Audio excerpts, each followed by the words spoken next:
Okay, तो हम start करते हैं। वाटर पोल्यूशन डिस्कस करा था हमने लास्ट टर्न पे। आज हम देखते हैं methods of prevention of water pollution या फिर methods to purify water.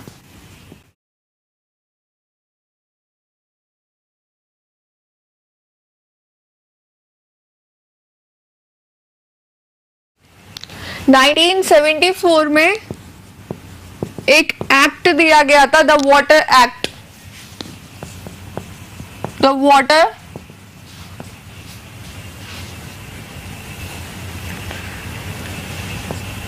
Control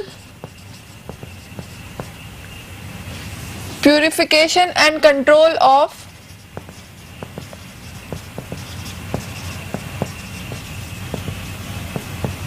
pollution act.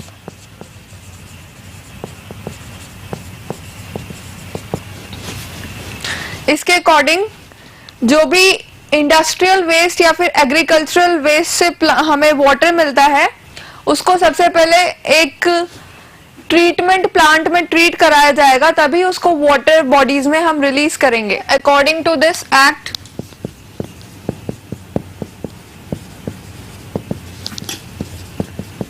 The industrial and agricultural wastewater should first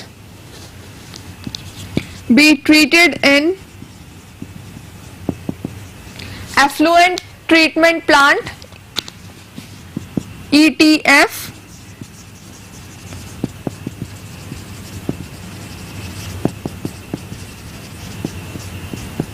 ETP। सबसे पहले इसमें ट्रीट कराया जाएगा, जिसमें कुछ टाइप के ट्रीटमेंट दिए जाते हैं। इसकी प्रोसेसिंग होती है इस एफ्लुएंट ट्रीटमेंट प्लांट में, जिसमें 3 टाइप के ट्रीटमेंट दिए जाते हैं। इसको हम डिस्कस करेंगे अभी डिटेल में।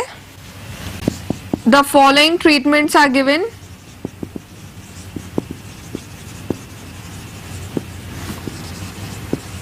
सबसे पहला आता है,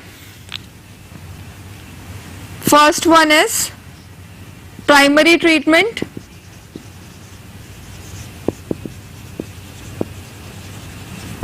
और ये प्राइमरी ट्रीटमेंट जो होता है, दिस इज फिजिकल प्रोसेस। ये एक फिजिकल प्रोसेस होता है। फिजिकल प्रोसेस से हमें ये समझ में आ रहा है कि इसमें हम क्या करते हैं, वाटर को सेटल डाउन, वाटर में जो पार्टिकुलेट हैं, जो भी पार्टिकल्स प्रेजेंट हैं, उनको सेटल डाउन होने देते हैं। वाटर को हम बड़े से टैंक में ले लेंगे, जिससे क्या होता है, उसमें जो भी पार्टिकल्स प्रेजेंट है वो नीचे सेटल डाउन हो जाएंगे और हम ऊपर से वाटर निकाल लेंगे। ठीक है, तो ये हो गया फिजिकल प्राइमरी प्रोसेस जो होता है, primary treatment which is physical process. Second process आता है आपका सेकेंडरी ट्रीटमेंट।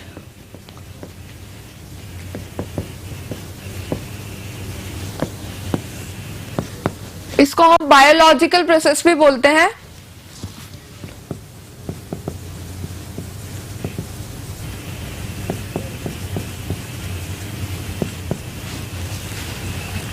बायोलॉजिकल प्रोसेस इसलिए बोलते हैं क्योंकि इसमें माइक्रो ऑर्गेनिजम्स एक्ट करते हैं इस वाटर पे, वेस्ट वाटर पे। Micro organisms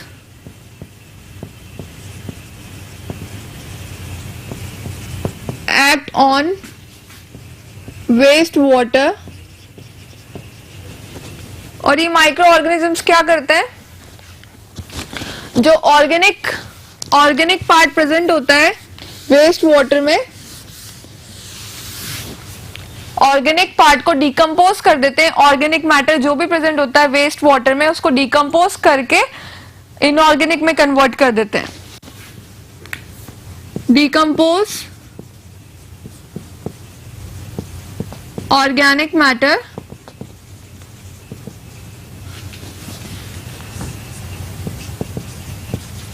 and liberate CO2। Inorganic CO2 liberate करते हैं, ये ऑर्गेनिक मैटर को CO2 में कन्वर्ट कर देते हैं। ठीक है, इसके बाद क्या होगा देखिए, अब ये CO2, ये जो CO2 यहाँ पे आपको दिख रही है जो फॉर्म हुई है, ये CO2 जो वहां पे एल्गी प्रेजेंट होंगे, ठीक है, ये CO2 वो एल्गी यूटिलाइज कर लेंगे and they will form oxygen. CO2 will be oxidized by algae for photosynthesis.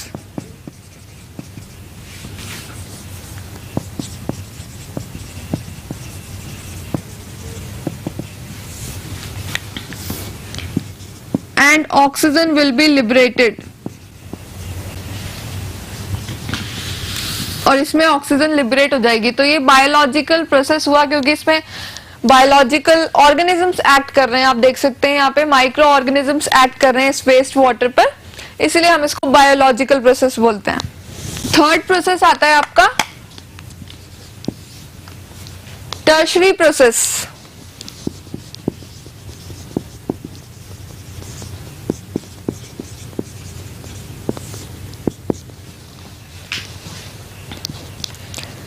Basically mainly ये होता है केमिकल प्रोसेस, मेनली होता है केमिकल प्रोसेस, लेकिन कभी कभी हम इसको फिजियोकेमिकल प्रोसेस भी बोलते हैं.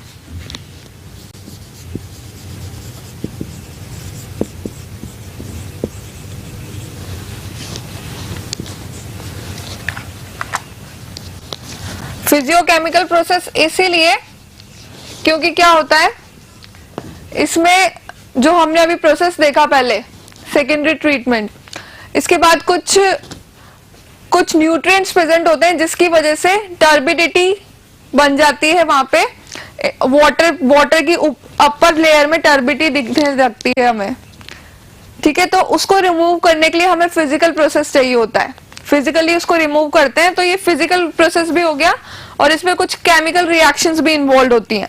तो इसको देखना,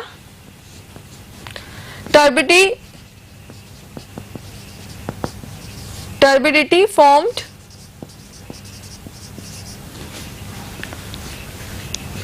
due to presence of nutrients like nitrates and phosphates. इनकी वजह से टर्बिडिटी फॉर्म होती है. तो वो turbidity is removed, turbidity is removed. तो इसलिए फिजिकल प्रोसेस बोलेंगे. और केमिकल पार्ट इसका यहाँ पे आता है क्योंकि इसमें जो कुछ केमिकल्स होते हैं जो एक्ट करते हैं एंड दे ऑक्सीडाइज करते हैं ऑर्गेनिक मैटर को कन्वर्ट कर देते हैं इनऑर्गेनिक मैटर में. जो रिमेनिंग ऑर्गेनिक मैटर होता है, मतलब हम जो इस वाटर को 3 ट्रीटमेंट दे रहे हैं.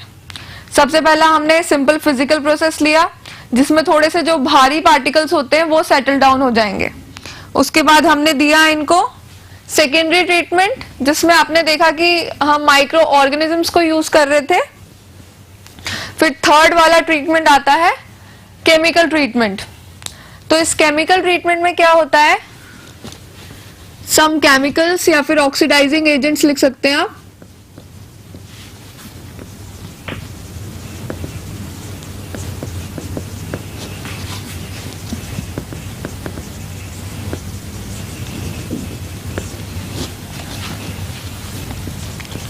act on organic matter and liberate CO2. और ये ऑक्सीडाइजिंग एजेंट्स क्या क्या हो सकते हैं,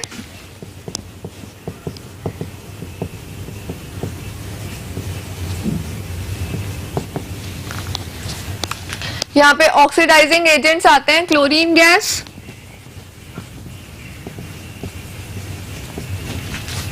परक्लोरेट, और इन पे ओजोन गैस भी एक्ट कर सकती है एंड यूवी रेडिएशंस भी यहाँ पे ऑक्सीडेशन कॉज करती हैं. तो ये हो गया टर्शरी प्रोसेस. तो नेक्स्ट टॉपिक हम देखते हैं रेडियो एक्टिव पॉल्यूशन. ये रिलेटेड है रेडियो एक्टिविटी से. रेडियो एक्टिविटी के बारे में आपको पता होगा कि जो एटॉमिक न्यूक्लियाई होते हैं उनके डिके होने से, due to decay of atomic nuclei, कुछ पार्टिकल्स या फिर रेडिएशंस प्रोड्यूस होती हैं, उसको हम बोलते हैं रेडियो एक्टिविटी। और ये जो एलिमेंट्स होते हैं जो रेडियो एक्टिविटी कॉज करते हैं, इनको हम बोलते हैं रेडियो एक्टिव एलिमेंट्स। तो रेडियो एक्टिविटी होती है the property of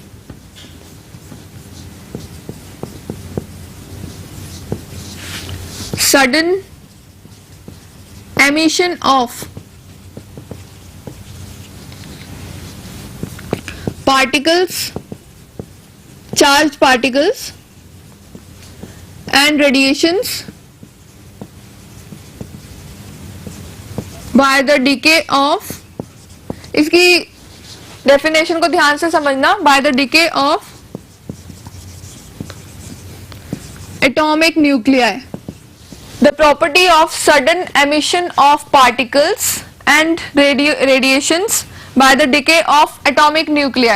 simple language में समझे तो एटॉमिक न्यूक्लियाई का जब डिके होता है उस केस में क्या होता है, कुछ एमिशंस होते हैं, उससे पार्टिकल्स निकलते हैं और रेडिएशंस निकलती हैं, जिसको हम बोलते हैं, this process is known as radio activity.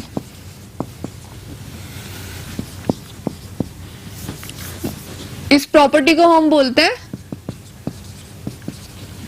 Radio activity. और ये जो एलिमेंट्स जो कॉज करते हैं रेडियो एक्टिविटी, उनको हम बोलते हैं रेडियो एक्टिव एलिमेंट्स। और यही कॉज करते हैं radio active pollution. Radio active pollution air pollution भी कॉज करते हैं और ये वाटर पोल्यूशन भी कॉज करते हैं।